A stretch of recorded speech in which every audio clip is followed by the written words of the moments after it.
Erik ten Hag mengoptimalkan laga pramusim untuk melihat potensi para pemain muda Manchester United. Performa di pramusim menentukan nasib pemain muda MU. Pada laga melawan Melbourne Victory, manajer MU memberikan kesempatan bermain beberapa pemain muda. Para pemain muda tersebut diantaranya Amad Diallo, Ethan Laird, Charlie Savage, dan Zidane Iqbal. Manajer Manchester United Erik ten Hag memang ingin mengoptimalkan laga pramusim ini untuk melihat potensi dari para pemain muda MU. Maka dari itu, pria asal Belanda ini membawa banyak pemain muda dalam 31 nama pemain MU yang menjalani pramusim. Selain nama-nama di atas, masih ada Alejandro Garnacho, James Garner, dan Facundo Pellistri. Performa mereka di pramusim ini bakal menentukan nasib di kompetisi sesungguhnya nanti. Ten Hag tak akan segan meminjamkan para pemain muda jika dianggap belum layak tampil di tim utama The Red Devils. Ada kabar datang dari Lisandro Martinez, calon bek baru MU itu dilaporkan tidak akan ikut rombongan Manchester United di Australia. Menurut laporan BBC Sport, transfer Martinez sendiri masih agak panjang karena ada proses administrasi yang harus ia selesaikan terlebih dahulu. Ia diberitakan harus menjalani tes medis di MU. Selain itu, ia juga harus mengurus izin kerja di Inggris karena statusnya sebagai pemain non-Eropa. Proses ini dilaporkan bakal cukup panjang, sehingga ia tidak sempat untuk terbang ke Australia. Menurut laporan tersebut, proses administrasi Martinez kemungkinan akan memakan waktu sekitar 1 minggu. Di saat yang sama, United sudah menuntaskan aktivitasnya di Australia. Jadi Martinez rencananya akan langsung terbang ke Norwegia, karena skuad Setan Merah akan melanjutkan pramusim mereka di Norwegia. Nantinya sang bek akan bergabung berlatih dengan skuad Setan Merah di sana dan kemungkinan akan debut di laga melawan Atletico Madrid tersebut. Manchester United kembali mengusung warna putih pada jersey tandang musim 2022-2023. Perpaduan warna hitam dan merah yang berada di area kerah dan bahu membuat desainnya jadi tampak elegan. Dalam pernyataan resmi klub, jersey tandang ini akan menjadi medium mempromosikan filosofi klub ke markas-markas lawan. Hal tersebut juga bermaksud untuk mengingatkan identitas klub kepada para pemain-pemain MU. Warna putih telah lama jadi warna utama jersey tandang MU sejak dulu. Namun beberapa tahun terakhir warna putih telah digeser untuk jersey ketiga. Namun kali terakhir MU mengenakan warna putih sebagai jersey tandang adalah pada musim 2015-2016. Setelah itu tidak pernah lagi. Dalam beberapa musim terakhir lebih dominan warna biru dan hitam yang jadi warna jersey tandang MU.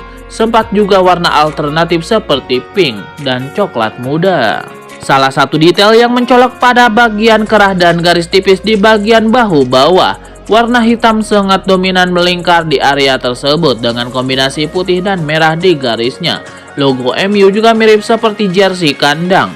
Terdapat desain segi 5 berwarna hitam yang berada di belakang logo. Di bagian bahu juga cukup mencolok. 3 garis khas Adidas tidak dalam warna yang sama, tetapi perpaduan merah dan hitam. Jersey tandang hadir versi autentik dan replika. Keduanya terbuat 100% dari bahan yang bisa didaur ulang. Bahan jersey tandang dibuat untuk memberikan kenyamanan kepada penggunanya. Teknologi HRD RDY yang terdapat pada versi autentik dapat membantukan tubuh menyesuaikan temperatur yang pas. Jersey replika yang diberikan sentuhan khusus, teknologi Aero RDY, berguna untuk membuat tubuh tetap kering meski berkeringat sekalipun. Manchester United mencatatkan kemenangan telak di 2 pertandingan pramusim. Manchester United sejauh ini memberikan sinyal menjanjikan di bawah Erik ten Hag. Kinerja Erik ten Hag sejauh ini mendapatkan reaksi positif dari para pemain. Gaya MU yang lebih menekan membuat fans heboh. Gelandang MU Scott McTominay mengungkapkan instruksi dari ten Hag yang membuat tim jadi lebih berbahaya dalam menyerang. Ten Hag ingin ada lebih banyak pemain di kotak penalti lawan untuk menciptakan lebih banyak peluang.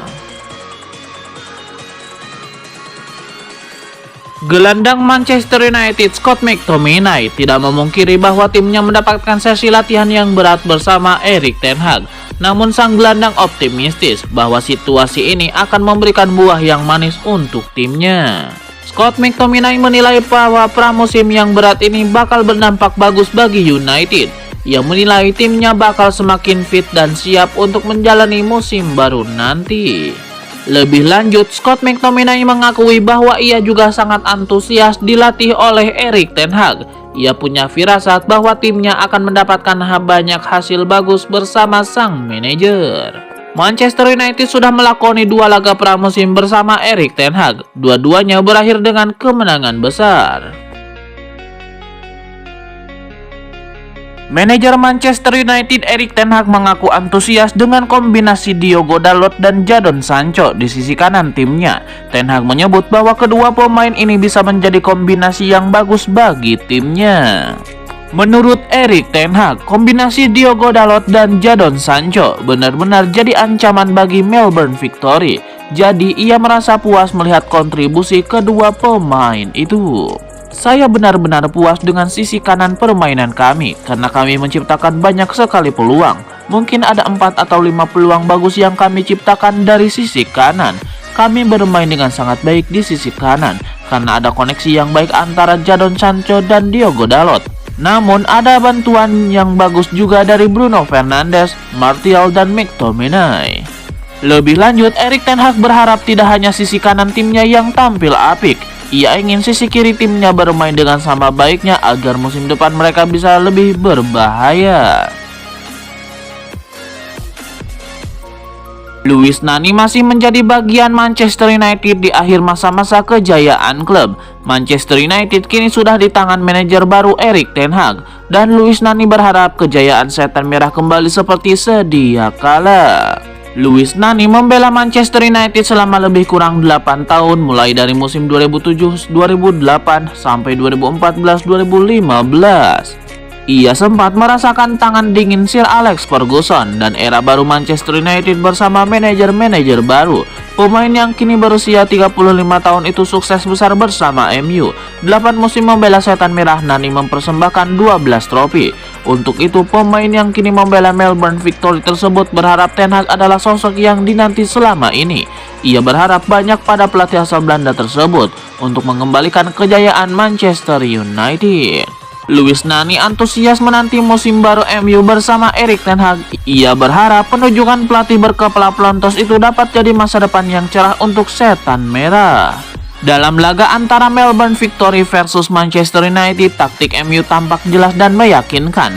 Luis Nani merasakan bagaimana MU bermain tidak seperti musim-musim terakhir yang dilihatnya di televisi. Setelah unggul lebih dulu, tim tuan rumah menurunkan bloknya dengan sangat rendah. Namun determinasi para pemain MU menyerang dengan banyak orang memberikan perbedaan berarti, terutama saat transisi yang masih jadi kekuatan Manchester United. Tim tuan rumah dibuat kesulitan.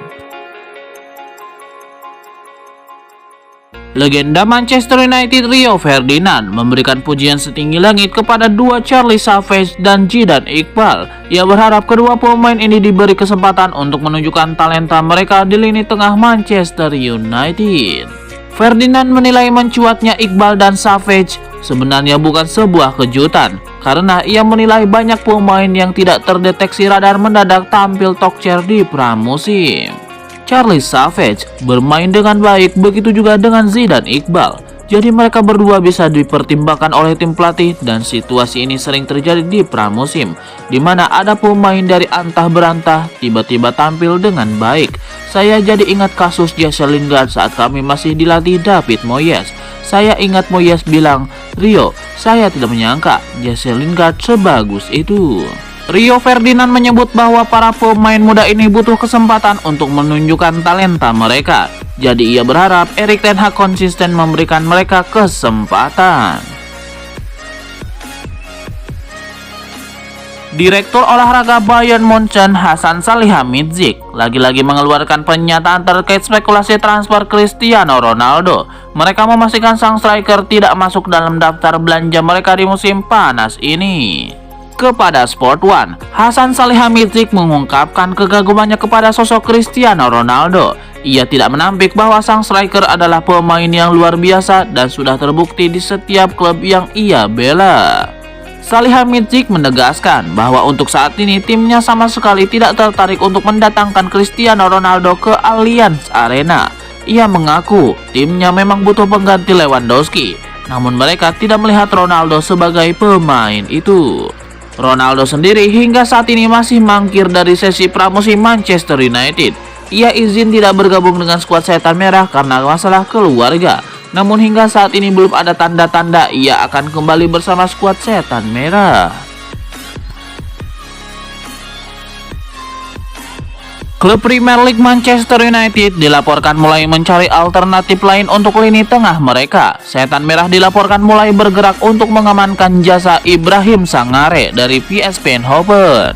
Dilansir Rudy Galetti, Manchester United sudah menemukan opsi pengganti De Jong yang rewel. Setan Merah dilaporkan akan mencoba merekrut Ibrahim Sangare dari PSV Eindhoven. Laporan tersebut mengklaim bahwa Erik ten Hag sudah lama menaruh perhatian kepada Sangare. Sang gelandang 2 musim terakhir tampil apik di PSV.